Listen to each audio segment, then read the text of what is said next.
दिन्य हो राम सभा में राम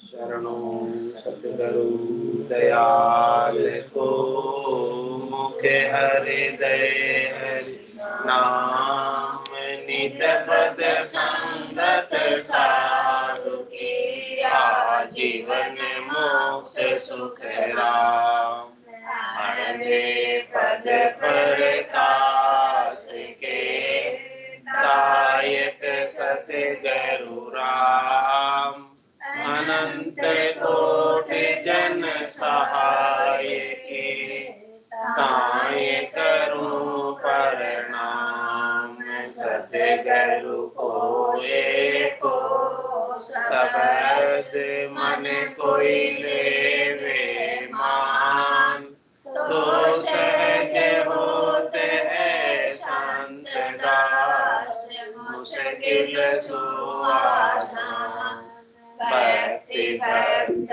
भगवंत करो चतुर नाम बपुलेख जिनके पद रज परसता नासत निजन अनेक सब धरती कागज करऊं सब वन कलम कटाए सात समुद्र छाई करऊं सतगुरु गुण लिखा न जाए राम राम राम राम राम राम राम राम।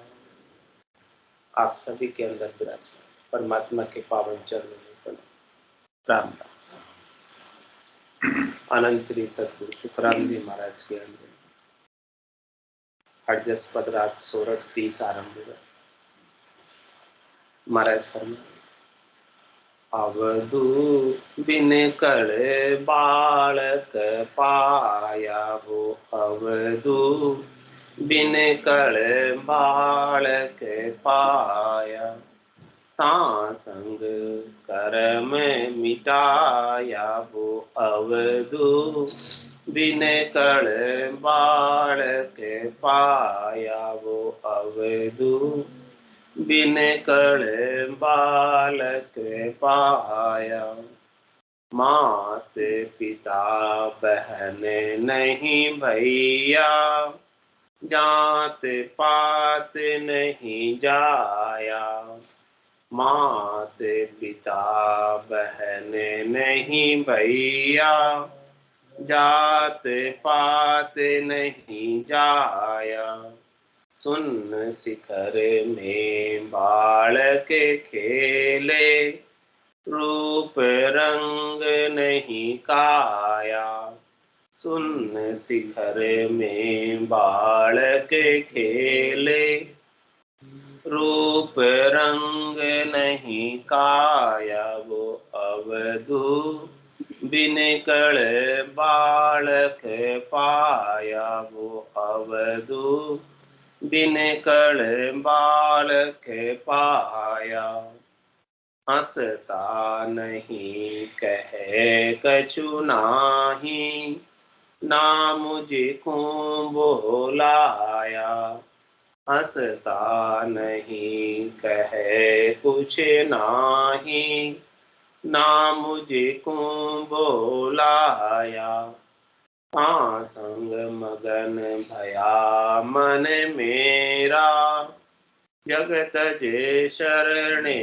आया ता संग मगन भया मन मेरा जगत जे शरणे आया वो अवधू बिन कल बालक पाया वो अवधू बिन कल बालक पाया बालक बहुत अनोप अजब है बिन नैना दिखलाया बालक बहुत अनोप अजब है बिन नैना दिखलाया ताकू शेष महेश्वर ध्यावे, सो गरु मोय लखाया।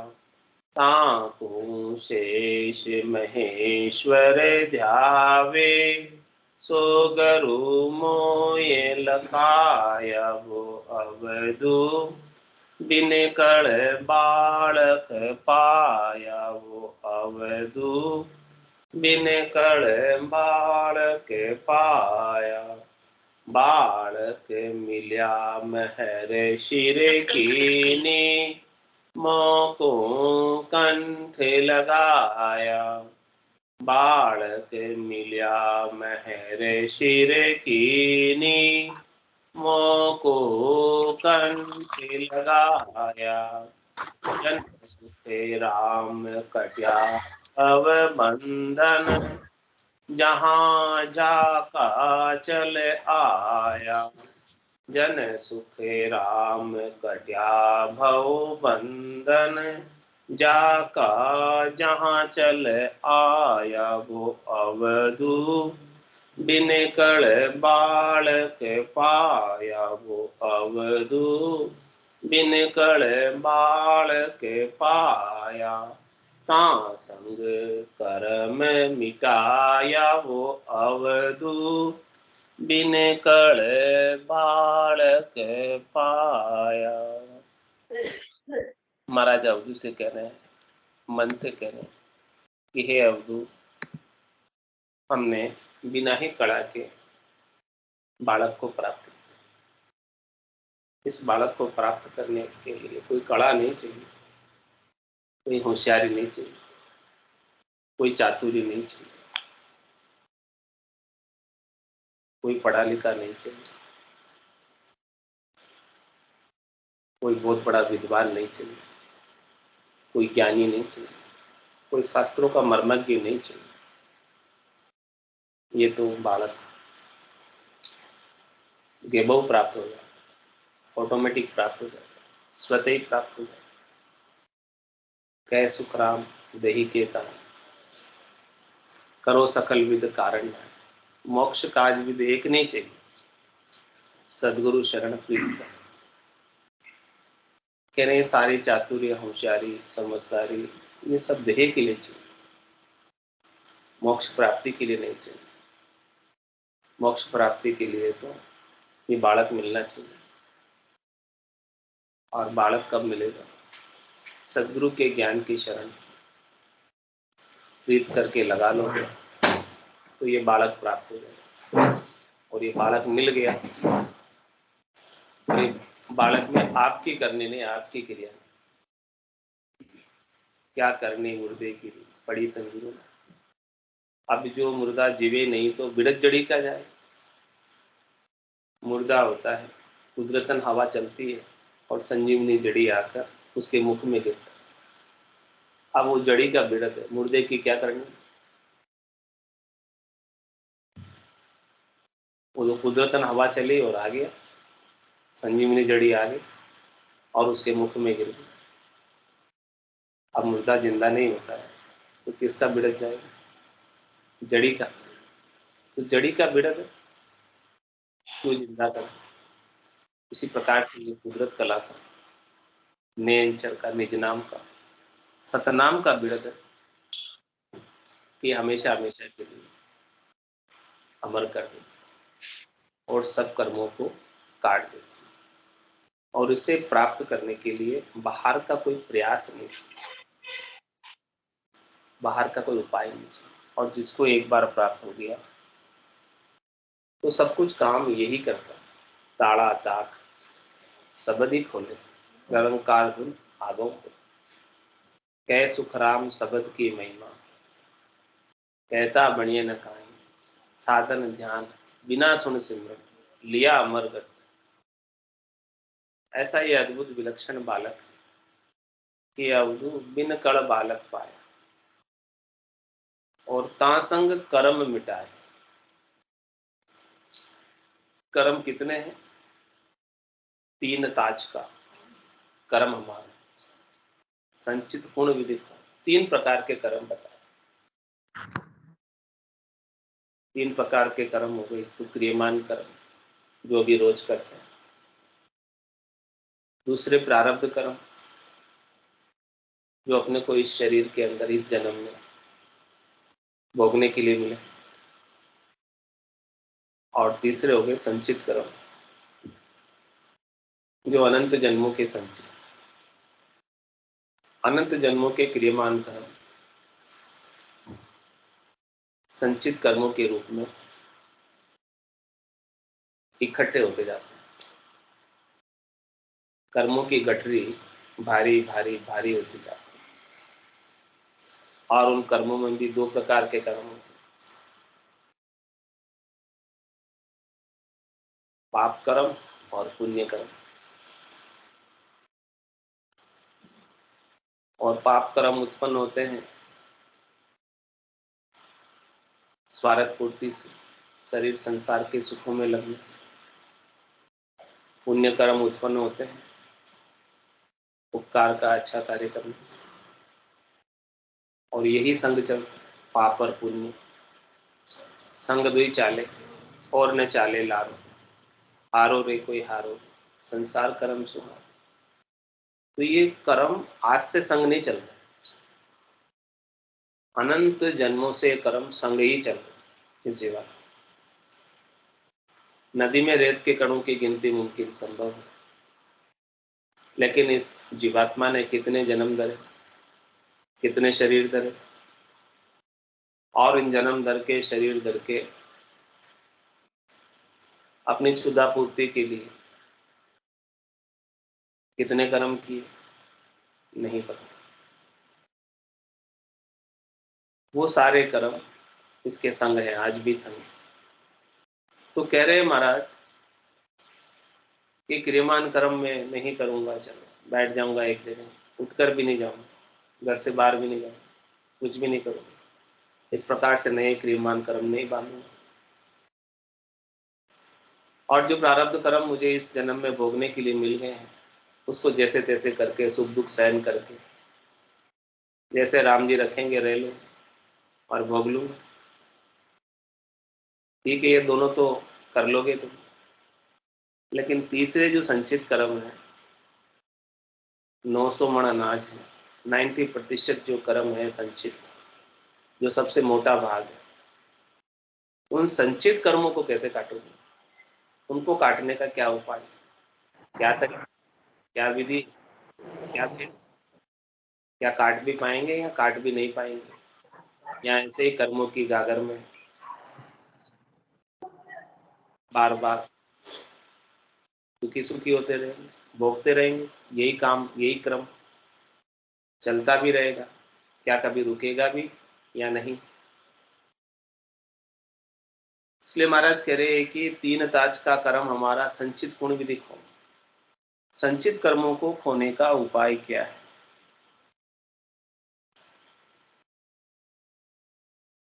एक ही उपाय, कै सुखराम शरण दे, ऐसी मोहि बताई, भजन किया सो कर्म कटेला, कटे पलक के।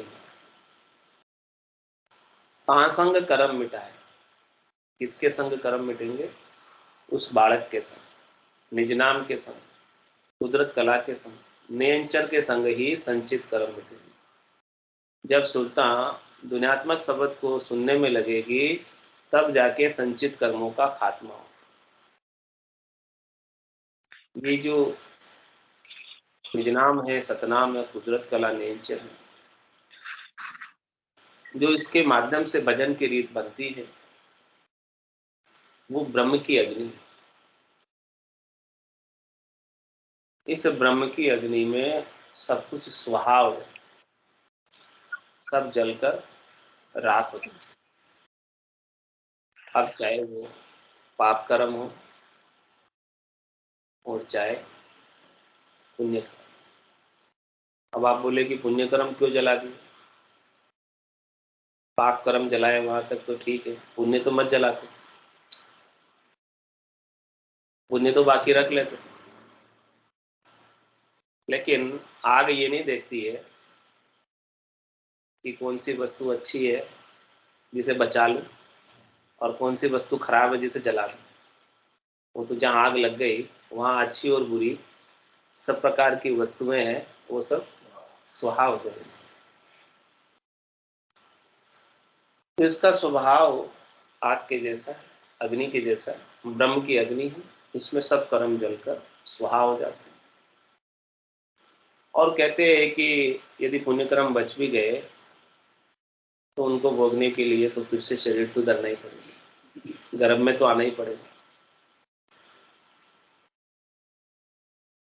तो जब वापस शरीर धर के आना पड़ेगा तो फिर वो कि वही दुख साथ में ही लगेगा। सांकड़ बंदियो सिय पछतावे, अब को कौन छुड़ावे, पाप पुण्य लोह कंचन बेड़ी, पांव पड़िया जीव दुख पावे। कहते हैं पाप तो लोहे की बेड़ी है और पुण्य सोने की बेड़ी। बेड़ी यानी सांकड़, और सांकड़ से बांध दिया जाए किसी को, शेर को जो स्वतंत्र है, जंगल का राजा है, और सांकड़ से बंध गया, अब क्या होगा? बंधन में आ गया, पछतावा ही होगा, दुखी होगा, बंधा हुआ। इसी प्रकार से चाहे उसको अब सोने की बेड़ी से बांधो, चाहे लोहे की बेड़ी से बांधो, सांकड़ से बांधो, क्या फर्क पड़ता है उसका? ये तो बंधा ही, छूट तो नहीं सकता, स्वतंत्र तो नहीं हो सकता। ठीक है, लोहे की और सोने के भाव में जरूर फर्क है, लेकिन बांधा हुआ तो है उसी से। तो कह रहे महाराज कि इस प्रकार से शुभ कर्म करके, शुभ कर्म कर स्वर्गा जाओ, अशुभ किया 84, के सुखराम भक्ति कर केवल, परम धाम जम जासी। तो कह रहे केवल की भक्ति करोगे तो परम धाम की प्राप्ति होगी, शुभ कर्म करने से स्वर्ग की प्राप्ति होगी जहाँ पर भी बंधन नहीं मिटता है, और अशुभ करने से तो 84 लाख जीवा जोड़ में पशुओं की योनि में याचनिक काया में जाना पड़ेगा, वहां पाप का भोग करेंगे, दुखों का भोग करेंगे। तो जब तक सब प्रकार के कर्म नहीं कटेंगे,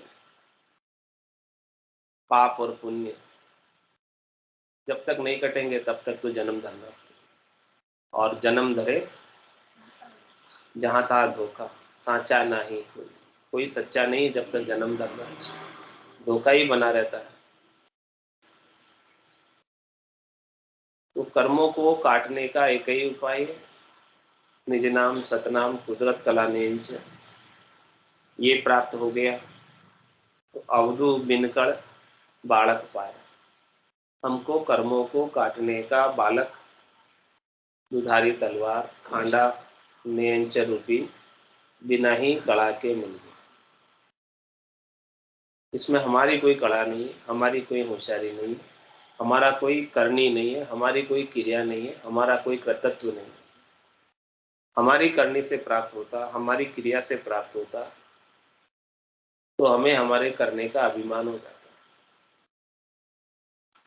और इस अभिमान के कारण हम नहीं जा पाते। लेकिन ये तो सदगुरु की दया से, कृपा से, मेहर से प्राप्त हुआ, हमारे करने से नहीं। सो करो सो राम जी, मैं तो करता नहीं, राम चरणों में करूं, बड़ी चूक मुझी। तो अवधु बिन कड़ बालक पाया, और तासंग कर्म मिटाया, उसके संग सारे कर्म मिटे, और इस बालक ने ही हमें परमात्मा के सन्मुख किया। इतने देर जब तक ये बालक नहीं था तब तक तो हम संसार के सन्मुख थे, परमात्मा से विमुख थे। और इस बालक ने क्या किया, हमको परमात्मा के सन्मुख कर दिया और संसार से विमुख कर दिया। और जैसे ही सन्मुख हुए तो सन्मुख होई जीव मोई जबे, जन्म कोटि अग नासई तक। तेरे करोड़ों जन्मों के अग, करोड़ों जन्मों के पाप, करोड़ों जन्मों के कर्म सन्मुख होते ही नाश को प्राप्त हो जाते। कैसे? जैसे सूर्य के उदय होते ही रात भाग जाती, सूर्य के सामने रात टिक पाती क्या, ठहर पाती क्या, रह पाती क्या? इसी प्रकार से परमात्मा के सन्मुख होते ही, ज्ञान का प्रकाश होते ही ये सारे कर्म भाग खड़े होते हैं, जैसे रात भाग खड़ी होती है, अंधियारा भाग खड़ा होता है, तिमिर भाग खड़ा होता है। तो पाप पुण्य दुनिया सुन्यारा, भरम करम दुनिया सुन्यारा, जहां सु रहो लिवलाई, कै सुख राम राम बिन जग में, सब ही कर्म उपाय। ऐसे निज नाम के बिना, बालक के बिना, सतनाम के बिना, कुदरत कला के बिना, नेंचर के बिना जो कुछ भी करनी क्रिया करने में आती है, उन सब से कर्म ही बंधते हैं, कटते नहीं। अब कर्मों की गागर को, पोटली को, भार को बढ़ाना है या घटाना है? फायदा घटाने में है। समझ गए संगत से?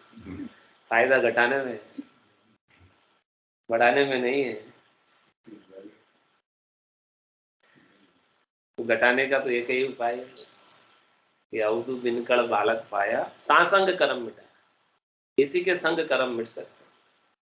वेद सहित ज्ञान घटा, प्रेम भाव नैचो मन पावे, मोक्ष मिलन की यही है उपाय, दूजी नहीं शिष्ट में भाई। तो ये बालक का महाराज रूप रंग वर्ण हाव भाव स्वभाव, इसके रिश्ते नातेदार बता रहे हैं। कौन कौन है इसके रिश्तेदार नातेदार? तो कह रहे हैं इस बालक के मात पिता, बहन नहीं भैया, जात पात नहीं जाया। इस बालक के न तो माता है और इस बालक की न तो पिता है, न इस बालक की कोई बहन है, न इस बालक का कोई भाई है, न इस बालक की कोई जाति है, न इस बालक की कोई पार्टी है, और न ये जाया है। जाया मतलब कभी खूक में नहीं आया, कभी जन्मा नहीं, फिर भी बालक है। जन्मा नहीं है फिर भी बालक है। कैसा बालक है? जिसके माता नहीं है, पिता नहीं है, बहन नहीं है, भाई नहीं है, जाति नहीं है, पाती नहीं है, और कभी जन्म में आया नहीं, भूख में आया नहीं, गर्भ में आया नहीं कभी। और ये खेलता कहाँ है, रहता कहाँ है? कहते हैं सुन शिखर में बालक खेले, रूप रंग नहीं काया। कह रहे इस बालक के काया भी नहीं, शरीर नहीं, अशरीरी बालक, बिना शरीर का बालक। और इसका कोई रूप नहीं है कि गौर वर्ण कि श्याम वर्ण, ऐसा भी नहीं है इसका। और इसका कोई रूप नहीं है, कोई रंग नहीं है। और ये बालक सुन शिखर में खेलता है, सुन सागर में खेलता है, विदेही मंडल में खेलता है, गीगन मंडल में खेलता है, टॉप पे खेलता है, सबसे ऊपर खेलता है, और सब इसके नीचे। ये सबसे सिरे है। ये कल भी था, आज भी है, कल भी रहेगा। ये सृष्टि कितनी बार रचना में आ जाती है, कितनी बार महाप्रलय में चली जाती है, लेकिन ये बालक वैसा का वैसा ही रहता है। ऐसा अद्भुत विलक्षण बालक, ये कभी बड़ा भी नहीं होता है, जैसा का जैसा रहता है। 5 वर्ष की अवस्था का ही रहता है, हमेशा एक जैसा ही बना रहता है। अनंत काल से 5 वर्ष का है और अनंत काल तक 5 वर्ष का ही रहेगा, ऐसा ही बालक। बालक खेले, रूप रंग नहीं काया, वो अवधू बिन कड़ बालक पाया, वो अवधू बिन कड़ बालक पाया। हंसता नहीं कहे कछु नाही, ना मुझे को भोलाया। क्या कह रहे बालक, करता क्या है? कह रहे न तो ये हंसता है और कुछ कहता भी नहीं, और न मेरे को बुलाता है, बातचीत बुलाता, न वो बोलता है, कुछ कहता नहीं है, और मेरे से भी कुछ नहीं बुलवाता। तो फिर भी क्या हो गया? ता संग मगन भया मन मेरा, जगत जे शरणे आया। कह रहे न हंस रहा है, न रो रहा है, और न बोल रहा है, न बुला रहा है, फिर भी मेरा मन उसमें लग गया। बालक में अपना मन लगता है, वो हंसता खेलता है इसलिए लग जाता है। लेकिन ये बालक तो न हंस रहा है, न खेल रहा है, न कुछ कर रहा है, न रो रहा है, और न बोल रहा है, न बुला रहा है। बालक से बोलने में भी मन लग जाता है। बालक बोलता है तुतली तुतली बोली में, और अपन भी बोलते हैं उसके साथ, तो उसमें भी मन लग जाता है। तो महाराज कह रहे हैं ये बालक न हंसता है, न रोता है, न बोलता है, न बुलाता है, फिर भी हमारा मन उसमें, हमारे मन को उसने मोहित कर लिया, आकर्षित कर लिया। उसमें ऐसा आकर्षण है इस बालक। ता संग मगन भया मन मेरा, और जगत जे शरणे आया। ऐसे बालक के प्राप्त होने के बाद हमारा जगत का शरणा छूट गया, संसार का शरणा छूट गया, और उस बालक के शरण में संसार के सुखों की आसक्ति छूट गई, शब्द रूप रस गंध स्पर्श की चाहना छूट गई। सुरता जगह जगह भटकती थी तीन लोकों में फलों की प्राप्ति के लिए, स्वार्थ पूर्ति के लिए, वो सब काम छूट गए, और अब तो केवल उस बालक के साथ रमने का शिखर में गगन मंडल में आनंद लेती है, उदय मंडल में आनंद लेती है ये आत्मा। और कह रहे हैं कि ये बालक कैसा है? बालक बहुत अनोप अजब है, बिन नैना दिखलाया। कह रहे हैं कि ये बालक जो है बिना नैनों के दिखता है।